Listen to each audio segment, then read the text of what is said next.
오늘 우리에게 주시는 하나님의 말씀 창세기 12장 1절부터 3절의 말씀입니다. 여호와께서 아브라함에게 이르시되 너는 본토 친척 아비집을 떠나 내가 네게 지시할 땅으로 가라. 내가 너로 큰 민족을 이루고 네게 복을 주어 내 이름을 창대케 하리니 너는 복의 근원이 될지라. 너를 축복하는 자는 내가 복을 내리고 너를 저주하는 자에게는 내가 저주하리니 땅의 모든 족속이 너를 인하여 복을 얻을 것이니라 하신지라. 아멘.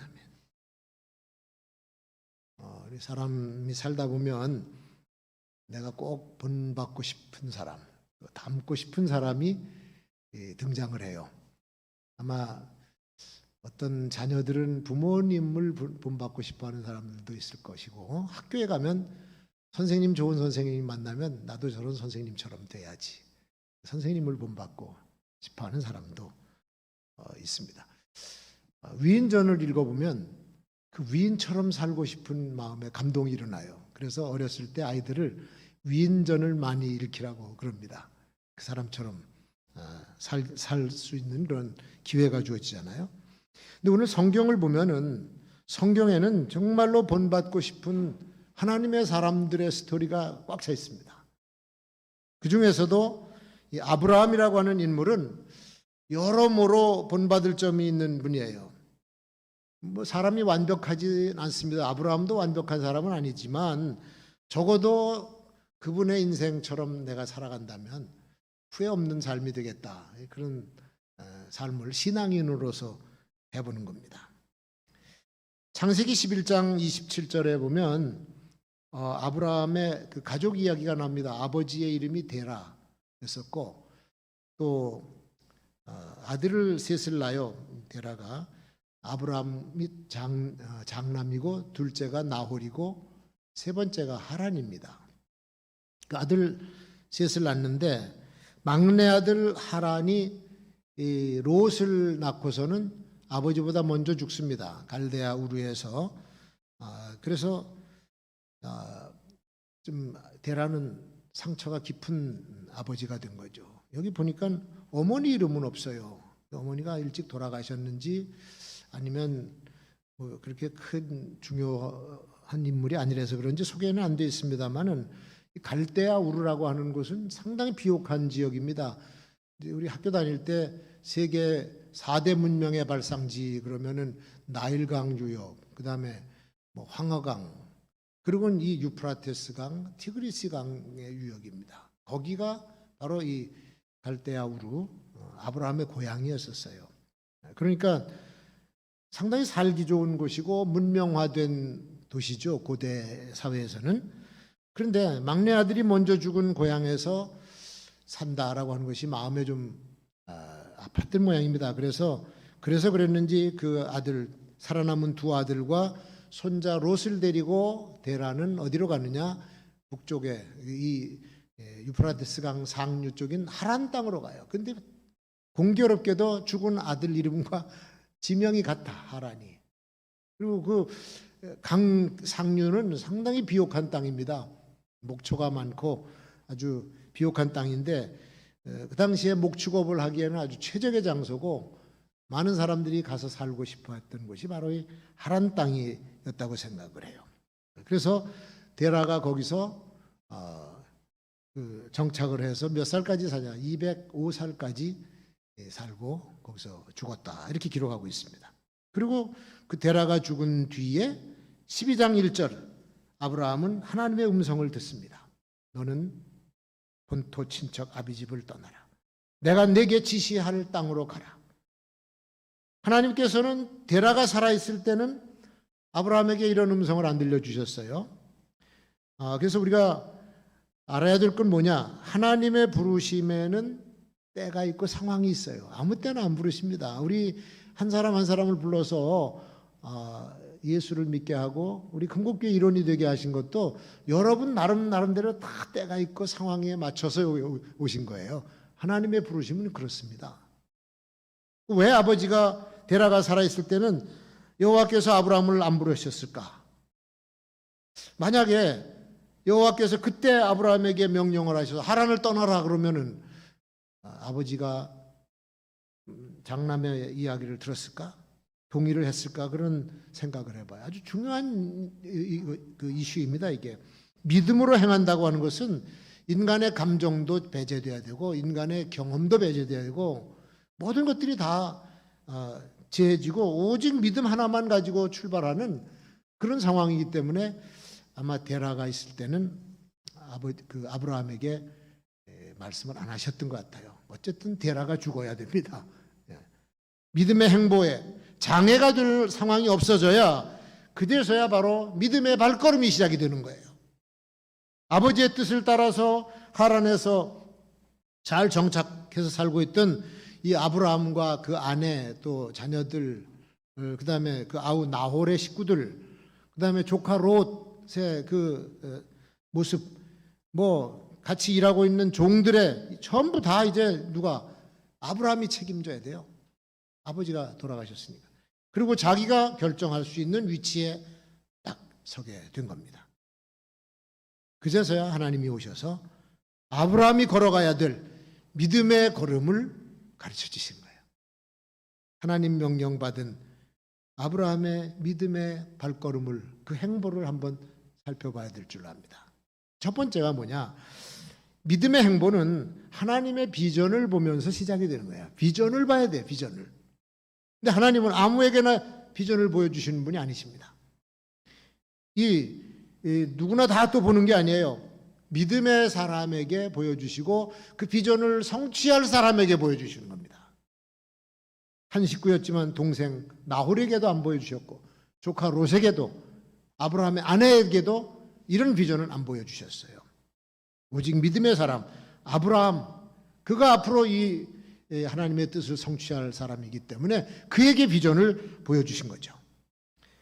우리가 이제 꿈을 꿔도 꿈의 종류가 여러 가지 있습니다만은 개꿈도 있고 영험한 꿈도 있고 그래요. 그 의미가 담겨 있는 중요한 꿈도 아무에게나 안 꾸게 해줍니다.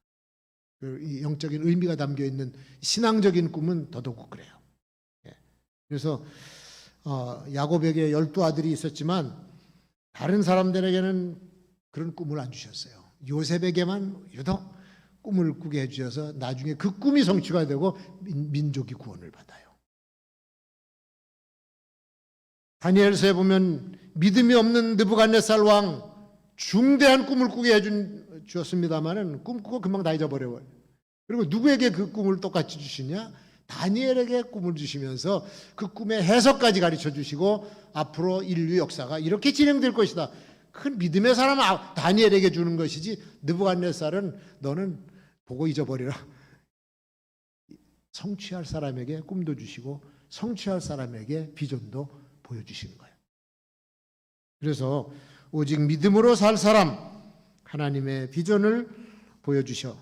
구약의 선지자들도 하나님의 뜻을 이룰 사람들이기 때문에 찾아오셔서 음성으로도 들려주시고 환상도 보여주시고 꿈도 꾸게 해주시고 그랬던 겁니다. 그래서 하나님의 비전은 그냥 잊어버리는 거 아니에요. 아주 선명합니다. 선명한 전망을 보여주시는데 우리 하나님 그분 자체가 확실한 분이세요. 당신이 하시고자 하는 일, 그거는 당신의 종들에게만 또렷이 보여주시면서 그 일에 대한 기대감을 갖게 해주십니다. 자, 하나님께서 모세를 부르셨을 때 광야에다가 성막을 짓고 싶어 하셨어요. 회막을 짓고 싶어 하셔서 이 모세에게 그 모양을 다 가르쳐 주십니다. 주교, 식양, 모양 전체를 다 보여주시고 이대로죠. 그래서 모세가 그 비전을 가지고 내려와서 그 손재주 있는 브살렐과 오홀리압을 불러요. 그래서 하나님께서 이러이러한 모양으로 보여주셨으니까 너는 이대로 지어라. 그래서 그냥 그들은 자기 솜씨를 발휘해서 진 것뿐이지 그 그림은 어디 누구예요? 모세의 머릿속에 환상으로 딱 정해져 있어요. 그래서 짓다가 아니면 그거 아니야 이런 식으로 바꿔가면서 하나님이 시키신 대로 지어놨습니다. 에스겔 선지자도 마찬가지예요. 에스겔서를 보면은 앞으로 지어질 성전의 규격과 모양 그대로 에스겔에게 보여주시면서 그대로 지라 그랬습니다. 에스겔서 뒷부분에 가면 나와요. 아주 사이즈까지 다 나옵니다. 나중에 그 비전대로 이루어진 것을 사람들이 보게 되는 거죠. 우리가 뭐 건축하는 이들, 설계하는 사람들 보면은 우리들의 생각과 관점하고는 다릅니다. 우리가 보는 사물하고 이분들이 보는 건 달라요. 똑같은 땅을 봐도 땅 모양을 딱 보면은 이분들은 설계가 나와. 이 땅에 어떤 건물을 지어야 멋있겠다. 비탈이 지었으면 비탈에다가 뭔 건물을 지어야 되냐. 비탈을 깎아서 짓고 막 도시 설계하는 사람들은요, 상, 강 이런 것들을 보면은 그냥 거기 그림이 쫙 그려져서 그대로 그 그려진 그림대로 설계를 하면 그게 산에도 호텔이 들어가고 벌판에다가도 사막 벌판에다가도 도시를 지어내잖아요. 다릅니다. 일반 사업을 하는 사람도 그렇고 건축하는 사람도 그렇고 벌써 머릿속에 그림을 다 그려놓고 그대로 하는 거예요. 사업을 해도 마찬가지죠. 크고 작은 사업을 많이 하신 우리 교우들 가운데 있는데 여러분 그 사업에 꿈과 비전이 없으면 발전이 없습니다. 머릿속에 그려진 그림대로 나가는 것이고 또 하나님께서 주신 그 꿈대로 이루어지는 것이고 그게 비단 뭐 사업뿐만이 아닙니까? 뭐 교육을 해도 그렇고 뭘 해도 다 그렇죠. 내가 가르치는 교사면 교사로서의 어떤 꿈과 비전이 있지 않습니까? 그대로 이루어지는 거예요. 그래서 보니까는 우리 그 TV 프로그램에도 뭐 세계 여행 다니는 사람들 보니까 오늘 호텔이 말이죠. 깎아지른 절벽에 호텔이 있어. 거기 겨울로 가더라고. 거기 한번 사고 싶다고. 올라가니까 전망이 너무 멋있는 거예요. 비싼 돈 주고 그 고생을 하면서 거기서 사는 그 사람의 머릿속에 절벽에 호텔이 있어. 밀림 속 나무 꼭대기에다가 호텔 지어서 돈 벌고 삽니다. 그러니까 세상 일, 사업 일도 이게 비전에서 시작되는 건데 하물며 하나님의 일이 어떻게 비전 없이 시작이 됩니까? 그러니까 하나님께서 그런 꿈을 주시고 비전을 주시면 가슴이 설레. 이걸 받은 사람은 가슴이. 그래서 어떤 때는 잠을 못 이루고 계속 꼬리를 일고 꼬리를 물고 그 생각들이 계속 발전이 됩니다. 그냥 앉으나 서나 이 사람은 머리에서 하나님 주신 꿈이 떠나질 않아. 그냥 구상을 하고 선교사들에게 하나님께서 비전을 주셔야 가서 일합니다. 내가 선교지에 가면 할 일이 무엇이며 그곳에 어떤 사람을 만나야 되고 어떤 관계를 맺어야 되고 영혼 구원을 위해서는 어떤 프로젝트를 시작을 해야 되고 이런 것들이 계속 하루 이틀 끝나는 게 아니라 계속해서 출국할 때까지 머리에 그림을 그리고 가서는 그 일을 해내지 않습니까? 학교도 짓고 병원도 짓고 그래요. 믿음이 없는 사람은요, 비전을 얘기해줘도 전혀 감동이 없어. 그러니까 공감이 안 된다는 뜻입니다. 비전을 얘기해줘요. 얘기해주면 듣는 사람은 뭐 생각하냐면 우선 돈도 없는데 어떻게 그걸 해? 나 경험도 없는데 시간은 어떻게 내고 누가 함께 일을 해? 그부터 고민하는 거예요. 고민. 그러니까 하나님의 비전을 아무에게나 나누는 게 아닙니다. 이룰 사람에게 나누는 것이에요. 믿음을 가지고 함께 역사하여 그 비전을 이루어갈 사람들과 나눌 때 이게 빨리 진전이 된다고 하는 얘기죠. 하나님께서 주신 비전은 열정을 품게 만들어. 열정을. 그러니까 열정을 품으니까 잠을 못 이뤄. 그래서 이걸 우리는 행복한 번민이라고 하는 거예요. 행복한 번민. 괴로운 번민도 있지만 이런 행복한 번민을 우리가 많이 가져야 될 줄로 믿습니다. 제가 이제 내년이면 이제 은퇴를 해야 돼요. 금년에 할랬더니 못하게 해가지고 이제 하게 되는데 은퇴하면 도대체 뭘 할까? 그 참 생각 안 할 수가 없어요. 그래서 전부터 이제 생각을 하는데 그냥 집에서 쉬면서 친구들이나 만나고 그냥 시내 들락날락하고 그래야 되나? 그건 아닌 것 같은데 지금까지 하나님께서 뭘 이렇게 해놓으시면은 그래도 죽기 전까지는 써먹을 게 있을 것 같아 아직도. 만약에 아브라함이 내 위치에 있다면 이런 상황 속에서 어떤 비전을 봤을까 그런 생각도 해보고 그냥 놀고 쉬고 뒹굴뒹굴 빈둥빈둥 그렇게는 만들지 않았을까 저는 그렇게 믿고 있습니다. 무언가 나를 위해서 할 일을 예비해 놓고 계신다. 그거를 저는 믿습니다. 그래서 그 비전을 위해서 기도하고 있는데 지금까지 이제 배우고 경력이 있고 아는 것들을 이제는 우리 후진들에게 가르치고 세워주는 일을 해야 되지 않겠나 그런 생각을 해봅니다. 지난주에 제가 몸이 좀 안 좋아서 적극적으로 그 박사과정 등록한 세미나를 제가 다 주관해야 되는데 그거를 다 못했어요. 그래도 이제 가서 참석을 후반부에 가서 가만히 앉아 있어 보니까 이거 굉장히 의미가 있는 일이다. 그 국내에 있는 이 목회자 선교사들 또 해외 나간 선교사들 현지에 있는 외국인 지도자들을 위해서 할 일이 상당히 많다라고 하는 것을 발견했어요. 근데 이제 나이가 우리 김현택 총장님은 벌써 75이야. 전철환 박사도 벌써 72인가 그래요. 그러면 많이 일해봤자 10년 이내야. 10년 이내에 빨리 이 일의 기틀을 잡아가지고 그 다음엔 후배들이 할 수 있도록 넘겨주는 것이 우리가 해야 될 일이다라고 이제 생각을 하고 그 일을 위해서 지금 이제 기도하고 있어요. 선교지에다가 교회 건물 지어주니까 건물이 어디로 갔는지 날아가 버리고 있고 선교센터를 지어놨는데도 활용을 못 하고 있어요. 근데 사람을 세워주면 훨씬 경제적이고 훨씬 효과적이고 그 나라의 목회자, 신학자, 지도자들을 세워주는 게 우리가 해야 될 일이 아닌가 이제 그렇게 생각하면서 제가 준비를 하고 있는데 여러분도 많이 기도해 주시기를 바랍니다. 벌써 같이 뜻을 같이 할 만한 분들이 모여들고 있습니다. 이제 오늘 아브라함의 행보에서 믿음의 행보에서 두 번째는 하나님의 계획이 어마어마합니다. 정말로 방대하고 어마어마한 계획인데 이거를 신뢰를 해야 되는 거예요. 하나님의 계획을 신뢰하라. 하나님의 비전은 언제나 선하다. 그리고 언제나 유익하다. 그리고 미래에 소망을 주는 것이 바로 하나님의 비전입니다.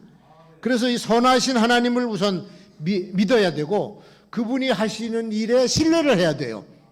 그래야 그 일을 진행할 수가 있습니다. 오늘 1절에 보니까 12장 1절에 하나님께서 그냥 무작정 내 지시만 받고 떠나라라고 말씀하지 않으셨어요.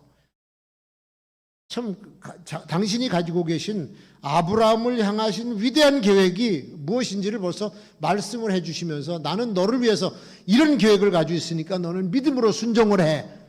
그게 이 1절부터 3절까지의 말씀입니다. 2절에 보면은 내가 너로 큰 민족을 이루어 주겠노라. 큰 민족이야. 하나님의 축복의 범위를 말해주는 것이고 그 크기를 말해주는 거예요. 그리고 아브라함의 영향력을 말씀해 주는 겁니다. 어떤 종류의 인물이 될 것이냐.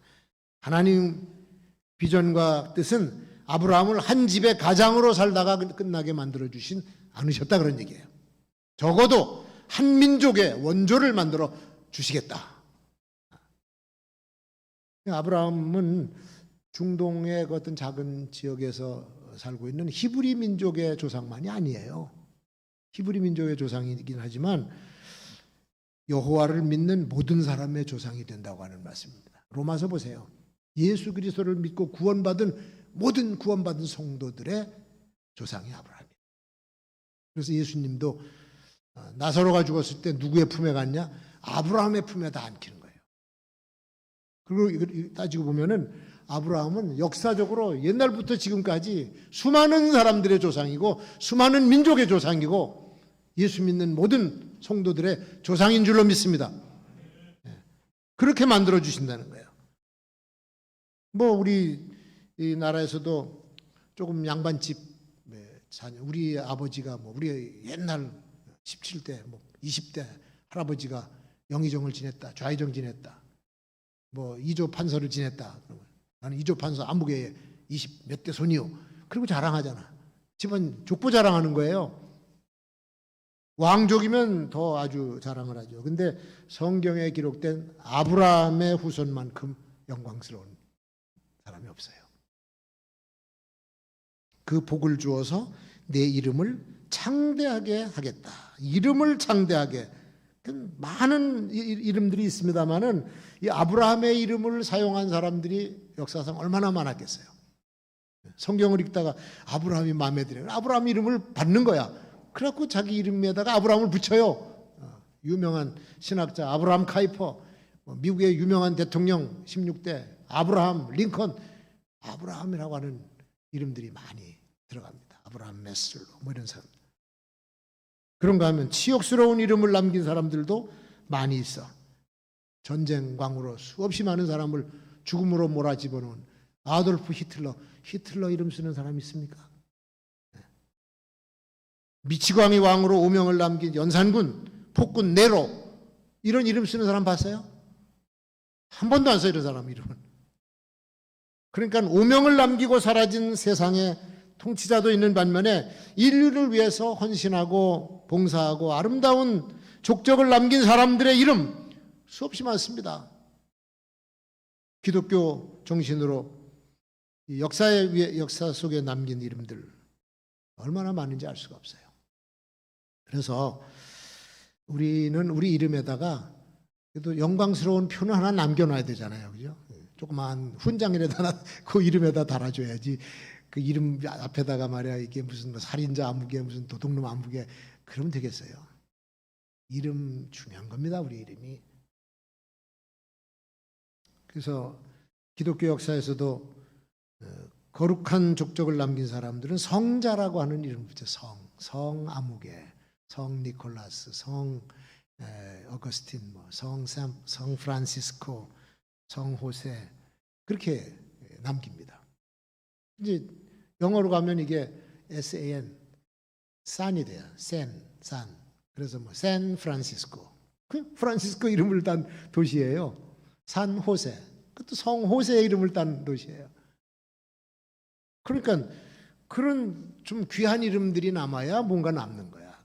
스포츠 스타들도 너무 세계적으로 유명한 선수들은 자기 스트리트 거리에 이름이 있어요. 박세리도 미국에 가면 거리 이름이 있고, 우리 인천 동산교회 출신 유현진 선수도 여기 골목을 만들었잖아요. 유현진 거리. 돈은 많이 내는 것 같은데 초라하게 만들었어요. 거창하게 만들어서 그냥 세계 사람들이 와서 유현진 그러면 그 잘 던지는 괴물 투수 이렇게 기억이 돼야지. 우리나라 사람들이 그걸 못해. 다른 사람들의 공로를 좀 높여가지고 좀 멋있게 좀 해줘야 후대 사람들이 나도 저런 사람이 되겠다. 그건 동기가 유발이 되잖아요. 사람들 깎아내리고 막 망가뜨리고 악플 달고 하는 건 잘하는데 이런 걸 못하더라고. 그래서 우리 이름에 적어도 칭찬할 만한 훈장 하나씩은 다시기를 바랍니다. 아무리 유명한 이름이라도 아브라함처럼 복받은 이름은 없다. 그런 얘기입니다. 그리고 하나님의 약속이 또 뭡니까? 내가 너를 복의 근원이 되게 해주겠노라. 복의 근원. 모든 복들의 복이에요. Blessing of blessings. 복들의 복.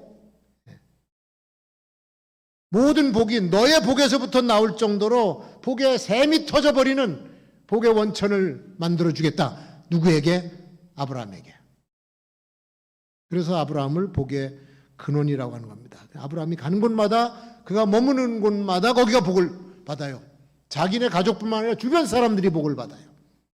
그래서 떠나지 말라고 그래. 제발 여기 계시옵소서. 당신이 여기 계시는 것이 우리한테 좋습니다. 실제로 그랄 왕 아비멜렉이 그랬습니다. 아비멜렉이 아브라함 가족이 들어오는 걸 보니까 사라가 마음에 들었어. 근데 아브라함의 부인인 줄 모르고 누이 동생인 줄 알고서는 지 마누라 삼으려고 그러다가 하나님한테 혼나죠. 그래서 아브라함 내외를 불러서 큰일 날 뻔했다. 당신이 어떻게 그러게. 우리가 사실은 남매지간인데 결혼해서 살고 있는 관계 아니겠어요? 그래서 그 아비멜렉이 선물을 아주 보물을 많이 줍니다. 내가 큰일 날 뻔했다. 그리고 얼마 후에 군대 장관 비고를 대동하고 아브라함을 찾아와요. 와서 하는 얘기가 성경에 그대로 기록되어 당신이 무슨 일을 하든지 하나님이 당신과 함께 계십니다. 이렇게 고백을 해. 우리와 좋은 관계를 유지합시다. 그리고 예물 주고 거기서 언약을 맺어. 그 언약 맺은 장소가 브엘세바예요. 이스라엘의 맨 마지막 밑에 남쪽에. 아비멜렉도 아브라함이 복의 근원되는 것을 인정하고 좋은 관계, 어떻게 하면 아브라함과 좋은 관계를 맺고 우리 지방을 떠나지 않게 하려고 그랬던 겁니다. 그게 복의 근원이에요. 복의 근원. 아브라함을 축복하는 자는 하나님이 축복하시고 아브라함을 저주하는 자는 내가 저주해버리겠다. 하나님의 완전 보장을 받은 거예요. 이 사람은. 우리가 가는 곳, 우리 금곡교회 성도들이 사는 그곳이 주변 사람들에게 복이 되는 우리 한 사람 한 사람이 다 복의 근원 되시기를 주의 이름으로 축원합니다. 그래야 좀 예수 믿었다고 하는 뭔가 좀 있잖아. 내 주변 사람들이 나 때문에 복을 받는다. 자, 마지막 세 번째, 믿음으로 걸어가는 행보는 현재 상태를 떠나는 겁니다. 현재 상태를 떠나는. 인생의 새로운 출발을 하는 사람들에게 있어서 지금까지 앉아있던 자리에 주저물러 앉았으면 못 가요. 일어나서 가야 새로운 목적지로 가는 거예요. 새로운 일이 터지게 되는 거고 새 역사가 일어나게 되는 것입니다. 근데 대부분 사람들이 여기 약해. 떠나는 걸 잘 못해요. 떠나는 거. 원래 우리나라가 유목민족 아닙니까? 유목민족은 한 자리에 있질 않아요. 있다가 떠나고 그래요. 더 좋은 목초지를 향해서. 기질이 우리나라 사람이 그렇대. 근데 요즘에 와서 엉덩이가 무거워져가지고 그냥 한 번 안 주저물러 앉으면 안 가려고 그래. 네. 지금까지 살던 장소가 몸에 익었어요. 사람들도 늘 친해졌어. 새로운 발걸음을 내디려고 하니까 이건 어떻게 두고 가지? 안 되는 거예요. 세상에서 하나님과 무관한 삶을 살았던 죄인들이 예수를 믿고 이제 구원받아 신앙생활을 하려고 그러는데 걸리는 게 너무 많아. 걸려있는 줄이 많아요. 끊어야 될 것은 끊어야 돼요. 근데 안 끊어 이거를. 예수 믿었으면 끊을 거 다 끊어야 됩니다. 그리고 늘 가던데 못 갈 곳이면 그것도 안 가지 말아야 되는 거예요. 만나던 사람, 이 사람하고 만나면 영적으로 도움이 안 된다. 그럼 미안하지만 그동안 30년 사귀었는데 미안합니다. 끊을 건 끊고 정리할 건 정리를 해야 하나님의 축복의 길을 걸을 수가 있다라고 하는 것을 가르쳐 주는 거예요. 아브라함에게 있어서 자기가 자란 고향 떠날 때도 얼마나 힘들었겠어요. 갈대아 우르 그 좋은 땅, 문명화된 도시에서 청소년기를 지내고 자랐는데 아버지를 따라서 하란으로 가 저 시골 산골에 풀 많고 나무 많은 곳에 가서 살아서 이제 거기 정착이 됐어요. 재산도 늘었네. 가축이 번식을 해가지고 재산도 많이 늘고 종들도 생기고 그랬는데 하나님께서 가라는 거예요. 거기서 떠나라는 거예요. 몸이 익숙한 생활 환경, 또 삶의 패턴, 그리고 같이 살던 형제들 뭐 이런 그런 것들을 그냥 두고 출발한다고 하는 것은 이건 보통 결단이 아니에요. 용기가 있어야 됩니다. 심리학적으로 사람이 스트레스를 받는 랭킹이 있어요. 제일 위의 랭킹이 배우자가 사망했을 때가 제일 충격이 크답니다. 그 스트레스가. 그리고 뭐 애인과 절교했다든지 뭐 직업을 잃었다든지 뭐 이런 게 있는데 그 중에 하나가 살던 집을 떠나는 거예요. 살던 고향을 떠나는 게 스트레스가 제일 크대요. 사실 그렇지 않습니까? 여러분 이사해 보는 분들은 알지만 아파트 살다가 저쪽 아파트로 이사 가려고 해도 여간 힘든 게 아니에요. 그런 것이 바로 우리 인생인데 하물며 전혀 알지도 못하는 생판 모르는 땅을 향해서 하나님이 가라고 명령하시는데 거기가 어딘지 가면 살 수 있는 건지 먹을 건 있는 건지 우리 이 많은 식솔들이 거기 정착할 수 있는 건지 아무것도 모르고 지금 가라니까 가는 겁니다. 그 믿음의 발걸음이 아니고서는 이건 불가능한 거예요. 그래서 아브라함을 우리는 위대하다고 하는 겁니다. 죄악의 길을 떠나야 되는 거예요. 죄를 버리고 의를 추구하는 삶으로 가야 돼. 조직폭력배가 예수 믿으면 다 끊어야 됩니다. 이거 말 언어부터 바뀌고 들고 다니는 연장부터 바꿔야 되고 사람과 끊어야 되고 삶 전체를 갈아엎고 새로운 밭에다가 새로운 작물을 심듯이 완전 변화를 일으켜야 돼요. 그러니까 친구가 끊어지고 모든 게 다 끊어져요. 생계와도 관계가 되고 생사와도 관계된 것이 바로 믿음의 출발입니다. 그래서 믿음은 투기야. 어떻게 보면 거룩한 투기예요. 세상에 매인 삶을 청산해야 됩니다. 아브라함의 생업은 목축업입니다. 하라는 목축하기에 아주 최적지지만 가나안은 아니야. 가나안은 어떤지 몰라. 근데 그 당시에 가나안은 가뭄이 들어서 먹을 것이 없고 사람 살 수 없는 곳이 가나안입니다. 하나님이 글리 가시라 그래요. 설화에 그런 이야기가 있어요. 이 영화로도 나온 것을 제가 알고 있는데 아브라함이라고 하요. 아브라함이 그 비옥한 땅을 등지고 가는데 가나안을 가는데 가다가 중간에 어떤 사람을 만나 헐레벌떡 막 노예가 도망쳐서 나와. 그 보니까는 자기 주인을 버리고 도망치는 노예야. 그 조금 있다가 뒤에서 막 그 주인이 죽일 기세를 가지고 그냥 쫓아오는 거예요. 그 아브라함 앞에 이제 둘이 있는데 어떻게 된 사이냐 하니까 종이라고 그래요. 그래서 아브라함이 거기서 이 노예가 얼마요? 몸값을 치르고 사버려. 그 노예를 사서 하는 이제 주인은 떠나가고 노예 보고 자네가 가고 싶은 대로 가. 내가 샀으니까 이제 자유야. 그러니까 감동을 받은 거예요. 그 주인님은 어디로 가십니까? 나는 가나안으로 가는 길이지. 가나안 가시면 안 됩니다. 왜 안 돼? 거기는 먹을 것도 없고 이 많은 식수를 가면 그냥 다 죽습니다. 그러니까 아브라함이 하나님이 가라고 그래서 가는 거야. 하나님이 가라고 그러셔서 나는 가는 거야. 나는 다른 데로 갈 수 없어. 글리 가야 돼. 그러니까 종이 하직 인사를 하고 자기 길을 떠나는데 하란으로 가려고 가다가 이건 인간의 도리가 아니지. 그걸 뉘쳐요. 그리고 종이 다시 돌아와. 다시 돌아와서 제가 주인님을 모시고 끝까지 가겠습니다. 그 사람이 누구냐? 엘리에셀. 나중에 아브라함의 아들 이삭 그 며느리 리브가를 고향까지 가서 데려온 사람이 바로 이 사람이야. 아브라함의 환도뼈 밑에다가 손 얹고 맹세하고 죽도록 충성한 사람이지. 그러니까 아브라함도 세상의 모든 풍요를 떠나서 하나님 지시하는 땅으로 갔고 이 종도 자기 계획을 버리고 아브라함을 따라서 같이 간 믿음의 사람들의 발걸음이 이렇다 그런 얘기입니다. 하나님이 기뻐하시는 것은 뭐냐?